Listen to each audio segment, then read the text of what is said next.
Hello friends, नमस्कार, अभिवादन आपका। मैं हूं पवन कुमार और आप देख रहे हैं YouTube channel creative education. Devagiri के यादव वंश एवं द्वार समुद्र का होयल वंश, इससे संबंधित कुछ इंपॉर्टेंट क्वेश्चंस हैं जो अक्सर परीक्षाओं में पूछे जाते हैं। तो आइए शुरुआत करते हैं। क्वेश्चन नंबर 1 है, देवगिरी के यादव वंश का संस्थापक किसे माना जाता है? ऑप्शंस दिए, तो इसका राइट आंसर है option A, Bhillam. Chalukya Naresh Someshwar fourth यानी सोमेश्वर चतुर्थ के निर्बल शासनकाल में उसका यादव सामंत था भिल्लम। उसने अपनी स्वतंत्रता स्थापित करने का प्रयास किया क्योंकि वो एक अत्यंत महत्वाकांक्षी व्यक्ति था। उसने चालुक्य राज्य पर आक्रमण कर उसके उत्तरी जिलों पर अधिकार कर लिया, जिसके दबाव के फलस्वरूप सोमेश्वर चतुर्थ को अपनी राजधानी कल्याणी छोड़कर वनवासी में शरण लेनी पड़ी।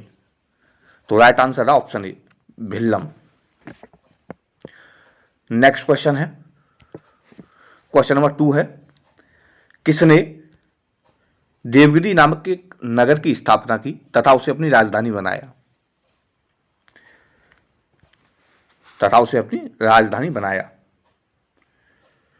तो इसका राइट आंसर है ऑप्शन ए, भिल्लम। भिल्लम ने देवगिरी नामक एक नगर की स्थापना की थी और इसे अपनी राजधानी बनाया था। क्वेश्चन नंबर 3 है, देवगिरी को वर्तमान में किस नाम से जाना जाता है? किस नाम से जाना जाता है? तो इसका राइट आंसर है ऑप्शन ए, दौलताबाद। वर्तमान में देवगिरी को दौलताबाद के नाम से जाना जाता है, दौलताबाद। क्वेश्चन नंबर 4 है, किसने देवगिरी नामक नगर की स्थापना की एवं उसे अपनी राजधानी बनाया?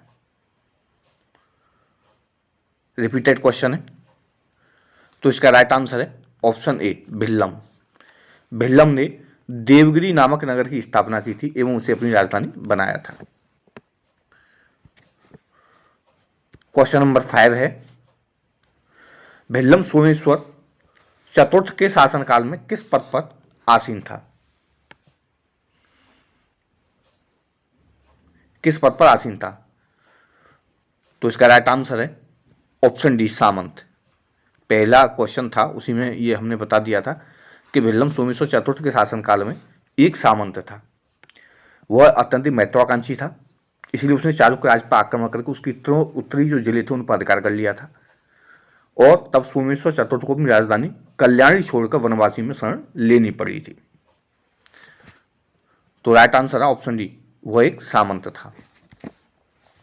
क्वेश्चन नंबर 6 है, भिल्लम के पुत्र का क्या नाम था जिसने वारंगल के काकतीय शासक रुद्रदेव के ऊपर आक्रमण कर उसकी हत्या कर दी तथा उसके भतीजे गणपति को बंदी बना लिया?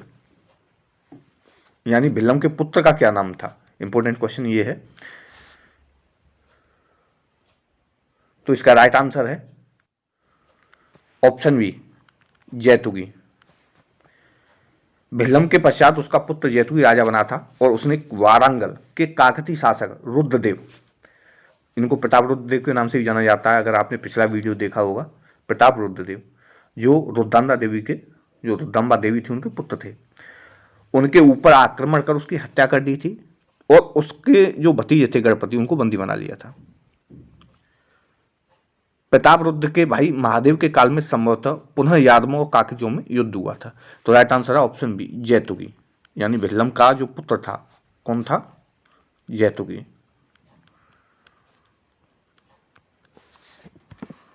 क्वेश्चन नंबर 7 है, जैतुगी के पुत्र का क्या नाम था जो यादव वंश का सर्वाधिक शक्तिशाली शासक था? जैतुगी के पुत्र का क्या नाम था और ये यादव वंश का सर्वाधिक शक्तिशाली शासक था? तो इसका राइट आंसर है ऑप्शन सी, सिंघन। सिंघन, इसका शासनकाल क्या था?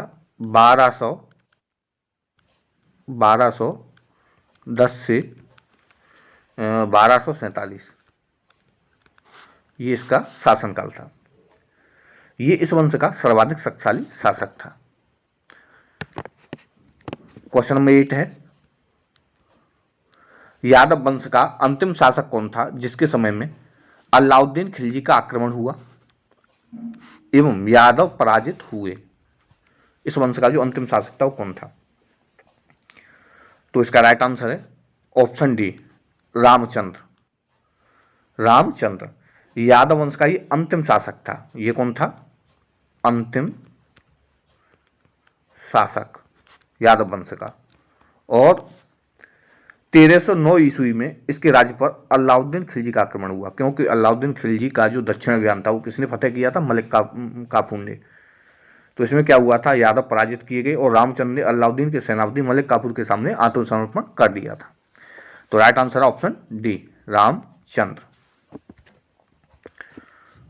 क्वेश्चन नंबर 9 है, होयसल जो यादवों की ही एक शाखा थे, अपने आप को किसका वंशज मानते थे? अब यहां से होयसल वंश से संबंधित क्वेश्चन स्टार्ट हो गए हैं। तो होयसल जो यादवों की एक शाखा थे, अपने आप को किसका वंशज मानते थे? तो इसका राइट आंसर है ऑप्शन बी, चंद्रवंशी। ये अपने आप को कौन मानते थे? चंद्रवंशी मानते थे। होयसल यादवों की एक शाखा थे जो अपने आप को चंद्रवंशी मानते थे और वे गढ़वाड़ के पश्चिम में चालुक्य नरेशों के रूप में सामंत के रूप में कार्य करते थे।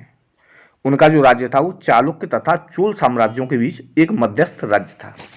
तो राइट आंसर है option B, Chandravanshi. Question number 10 है, चालुक्य नरेश सोमेश्वर तृतीय के शासनकाल में किसने स्वयं को स्वतंत्र कर लिया तथा एक स्वतंत्र सत्ता की स्थापना की थी? तो इसका राइट आंसर है ऑप्शन ए, विष्णुवर्धन। चालुक्य नरेश सोमेश्वर तृतीय के शासनकाल में विष्णुवर्धन ने स्वयं को स्वतंत्र कर लिया था तथा एक स्वतंत्र सत्ता की स्थापना की थी। यानी इसको हम होयसल वंश का संस्थापक बोल सकते हैं। होयसल वंश का संस्थापक जो था ये विष्णुवर्धन था। क्वेश्चन नंबर 11 है, होयसल वंश की राजधानी कौन सी थी? तो इसका राइट आंसर है ऑप्शन सी, द्वार समुद्र। होयसल वंश की राजधानी थी वो थी द्वार समुद्र। क्वेश्चन नंबर 12 है, विष्णुवर्धन प्रारंभ में जैन मतानुयायी था, परंतु किसके प्रभाव में आकर वह वैष्णव हो गया था? परंतु किसके प्रभाव में आकर वह वैष्णव हो गया था? तो इसका राइट आंसर है ऑप्शन सी, संत रामानुज। ये विष्णुवर्धन था होयसल वंश का संस्थापक। ये प्रारंभ में कौन था? जैन मतानुयायी, लेकिन संत रामानुज के प्रभाव में आकर वह वैष्णव हो गया था। तो राइट आंसर है ऑप्शन सी, संत रामानुज। क्वेश्चन नंबर 13 है, किसके शासनकाल में कलचुरी नरेश बिज्जल ने उस पर आक्रमण किया तथा बनवासी को उससे छीनकर अपने अधिकार में कर लिया? तो इसका राइट आंसर है ऑप्शन बी, नरसिंह। नरसिंह राजा के शासनकाल में बिज्जल ने उस पर आक्रमण किया तथा बनवासी को उससे छीनकर अपने अधिकार में कर लिया था। तो राइट आंसर है ऑप्शन बी, नरसिंह।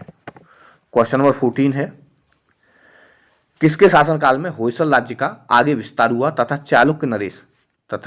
चालुक्य नरेश सोमेश्वर चतुर्थ को उसने अंतिम रूप से परास्त कर दिया था? तो इसका राइट आंसर है ऑप्शन सी, वीर बल्लाल द्वितीय।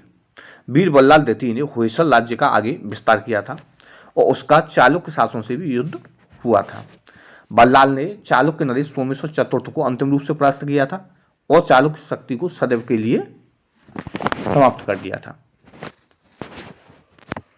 नेक्स्ट क्वेश्चन है, क्वेश्चन नंबर 15 है, होयसल राज्य का अंतिम शासक कौन था जिसके शासनकाल में अलाउद्दीन खिलजी के सेनापति मालिक काफूर ने आक्रमण किया तथा उसे पराजित किया था? तो इसका जो राइट आंसर है ऑप्शन सी, बल्लाल तृतीय। नरसिंह तृतीय का ये पुत्र था बल्लाल तृतीय।